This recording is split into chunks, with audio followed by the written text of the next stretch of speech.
श्री शिवाय नमस्तुभ्यम। हर हर महादेव। कल है एकादशी 27 फरवरी को। उसके कुछ उपाय महाराज जी ने बताए हैं और एकादशी व्रत कैसे रहना चाहिए, तो आइए वही सब हम आपको बताते हैं। तो महाराज जी ने कहा, सबसे पहला नियम एकादशी व्रत का सबसे पहला नियम है कि आप जिस दिन व्रत करो उसके एक दिन पहले भक्ति का संचार इस हृदय में करें।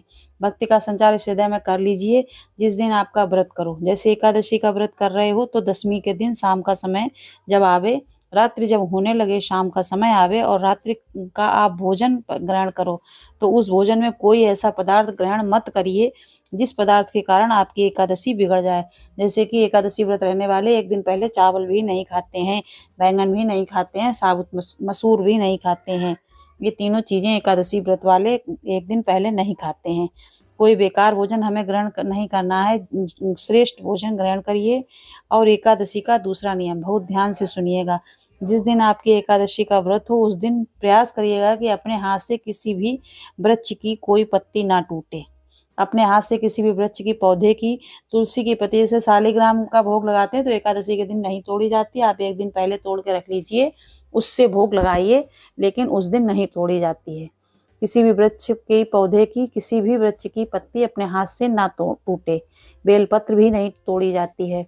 बहुत ध्यान दीजिएगा महाराज जी। एकादशी का यह दूसरा नियम है कि अपने हाथ से किसी पौधे की, किसी वृक्ष की, किसी डाली की कोई पत्ती टूटे नहीं, कोई पत्ती ना टूटे, इसका प्रयास करिएगा। कितना सुंदर व्याख्यान कहा है, कितना सुंदर वर्णन है महाराज जी ने कि मात्र एकादशी का व्रत कर लेने पर, मात्र एकादशी का व्रत कर लेने से जो पूर्व में किया गया हमारा पाप कर्म है, हमने किसी जीव की हत्या करी है, हमने किसी को कष्ट प्रदान किया है, हमने किसी को अपशब्द कहा है, हमने किसी को ताने दिए हैं, हमने किसी को आड़ा टेढ़ा कहा है, हमने किसी को गालियां दे दी हैं, मात्र एकादशी का व्रत ही कर लेने पर ये सारे जो दोष हैं वो समाप्त हो जाते हैं।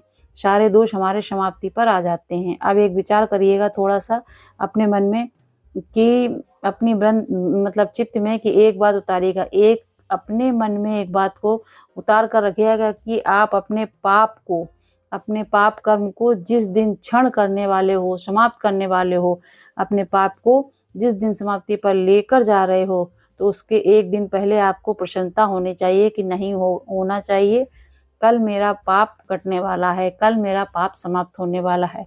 जो मैंने पाप कर्म करा ये समाप्त होगा, जो मैंने पाप कर्म करा है, ऐसा महाराज जी कह रहे थे।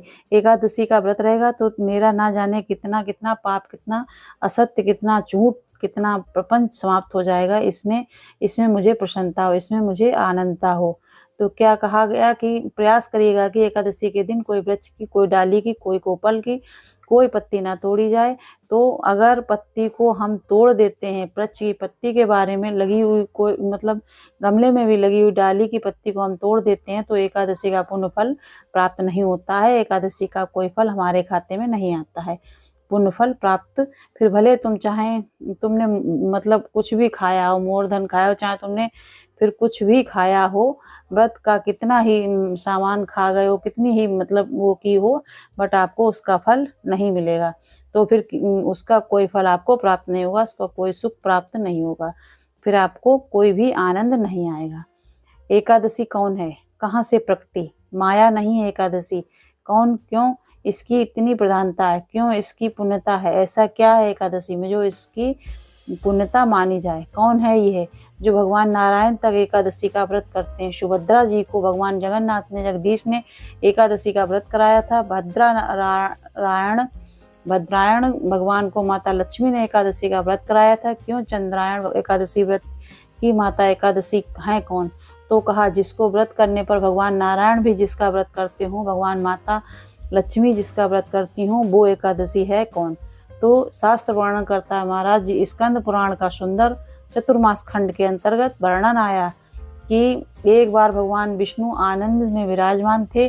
पद्मावती और माता लक्ष्मी दोनों उसके पास में विराजी हुई थी, दोनों बैठी थी। भगवान लक्ष्मी और पद्मावती दोनों बैठी थी, एक सिर के पास, एक चरण के पास। कुछ समय बाद वहीं पर ब्रह्मदेव का आगमन हुआ। ब्रह्मा जी आगमन पाकर भगवान नारायण